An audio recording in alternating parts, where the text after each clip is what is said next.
Oi, pessoal, aqui é a professora Sandra, da disciplina de Ciências. Estou mandando essa atividade para você, tá? É a primeira atividade. Então, o tema é Terra, os movimentos da crosta e atmosfera, as placas tectônicas, os continentes em movimento, tá?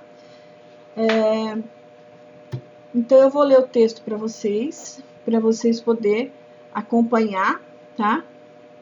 E depois vocês vão poder fazer a atividade de vocês, certo? Então, o texto não precisa colocar no caderno, não precisa copiar no caderno, tá?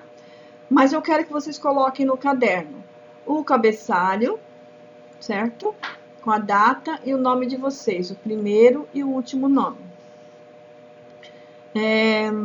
Eu vou mandar esse texto em PDF e em foto e esse videozinho da leitura para a gente poder acompanhar, tá? Que mais? As perguntas da atividade e as respostas eu quero a caneta, certo? Tudo a caneta, para facilitar a visualização, ok? E que seja feito com capricho, tá? Para a gente poder agregar valor à atividade de vocês, tá bom? Então, eu vou ler o texto com vocês para poder auxiliar, tá? Mas vocês vão continuar lendo o texto para poder fazer a atividade. Então, vamos lá. Placas tectônicas são grandes blocos rochosos semi-rígidos que compõem a crosta terrestre. A Terra divide-se em 14 principais placas tectônicas, as quais se movimentam sobre o manto de forma lenta e contínua, podendo aproximar-se ou se afastar umas das outras. A movimentação das placas resulta na formação das montanhas, fossas oceânicas, atividades vulcânicas, terremotos e tsunamis. Teoria das placas tectônicas. Em 1913, Alfred Wegener apresentou a teoria deriva continental. O nome eu não sei se assim fala corretamente, tá? Que afirma que há milhões de anos as massas de terra formavam um único supercontinente, chamando Pangeia. Essa teoria foi confirmada por sua sucessora, a chamada teoria das placas tectônicas.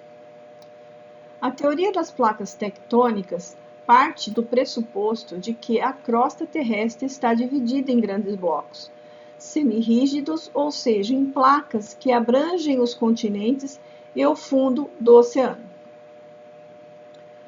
Essas placas movimentam-se sobre o magma, impulsionadas por forças vindas do interior da Terra. Portanto, a superfície terrestre não é uma placa imóvel, como era falado no passado. Ela se movimenta sim. Principais placas tectônicas. O planeta Terra está dividido em 52 placas tectônicas, sendo 14 principais e 38 menores.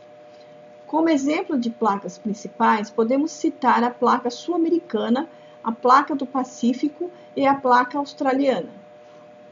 As menores podem ser exemplificadas pela placa do Ande, do Norte, placa da Carolina e placa das Marianas.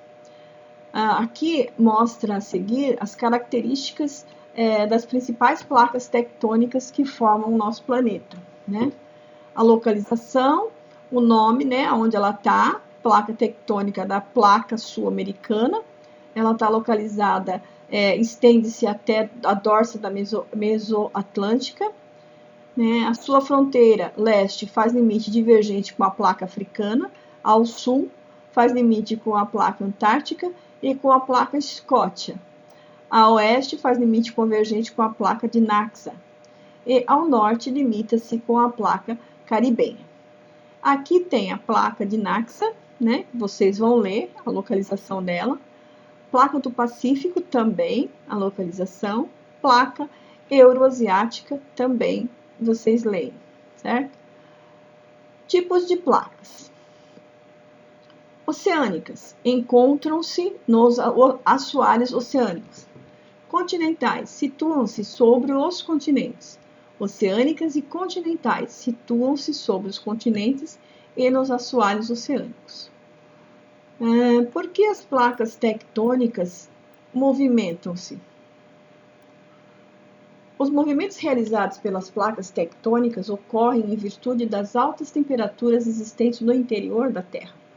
A crosta terrestre encontra-se sobre o manto, camada da Terra composta por magma. O intenso calor provoca a movimentação circular do manto em correntes de convecção.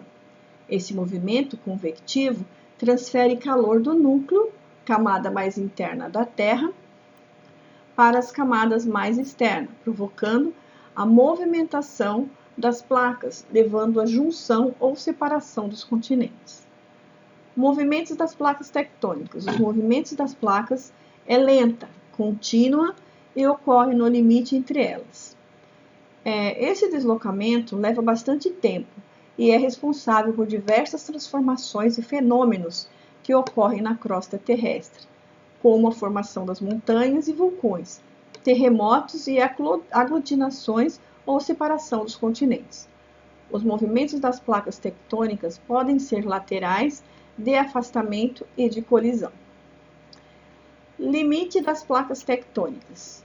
Limites das placas tectônicas correspondem às zonas de encontro entre as placas, ou seja, as fronteiras são as fronteiras ou margens das placas, nas quais ocorre intensa movimentação, como atividade sísmica e vulcanismo.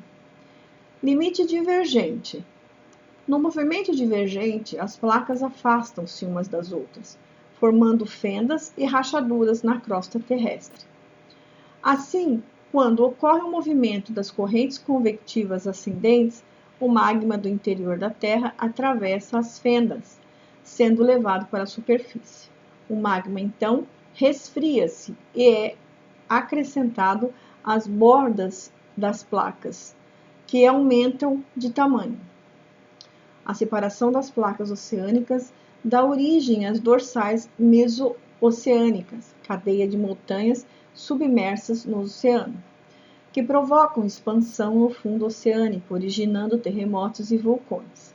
Já a separação das placas continentais pode originar terremotos e formar vulcões e vales em rift, regiões em que a crosta terrestre sofre uma fratura, provocando o afastamento das porções vizinhas da superfície terrestre, como aqueles encontrados no Golfo da Califórnia. Limites convergentes. Movimentos convergentes, as placas aproximam-se e chocam-se umas das outras. Quando o movimento convergente ocorre entre uma placa oceânica e uma placa continental, a primeira retorna ao manto, enquanto a segunda enruga-se, formando dobras. Isso ocorre porque as rochas das placas oceânicas são mais densas que as rochas das placas continentais. Quando ocorre um choque entre duas placas oceânicas, apenas uma das placas afundará, no caso, as mais densas entre as duas. Quando o choque ocorre entre duas placas continentais, não há afundamento das placas, visto que a densidade das duas é a mesma. Logo, ambas sofrem dobramento. Um exemplo desse tipo de choque foi o que ocorreu entre as placas sul-americana e a placa de Naxa, que deu origem à Cordilheira dos Andes. Limite transformante. No limite transformante, as placas deslizam umas em relação às outras, provocando rachaduras na região de contato entre elas. Nesse movimento, não há destruição nem criação de placas, podendo, em alguns casos, originar falhas. Um grande exemplo de movimento de transformante ocorreu entre a placa do Pacífico e a placa Norte América, resultando na falha de San Andreas, no estado da Califórnia, nos Estados Unidos. Placas no Brasil. O Brasil situa-se no centro da placa sul-americana, que possui uma área de 43,6 milhões de quilômetros quadrados e aproximadamente 200 quilômetros de espessura. Essa placa move-se para o oeste, afastando-se da dorsal mesoatlântica e aproximando-se das placas de Násica e do Pacífico. Por estar localizado exatamente no centro da placa sul-americana, o Brasil quase não sofre grandes abalos. Há no país ocorrências de sismos de pequena magnitude, decorrentes do desgaste da placa. Atividade. Então, aqui a gente tem a nossa atividade a respeito do tema. Então, o que eu quero? Quero que vocês leiam novamente o texto com atenção para poder responder essas perguntas, tá? Eu quero as perguntas no caderno, a caneta, tá? O cabeçalho também. Eu vou mandar essa atividade PDF, foto e esse vídeo para vocês no grupo de vocês. Não precisa copiar o texto, tá? E é isso, certo? Então, eu quero que vocês leiam com atenção, façam com capricho, tá? Para agregar valor à atividade de vocês, certo? Então, bom estudo a todos e até a outra atividade.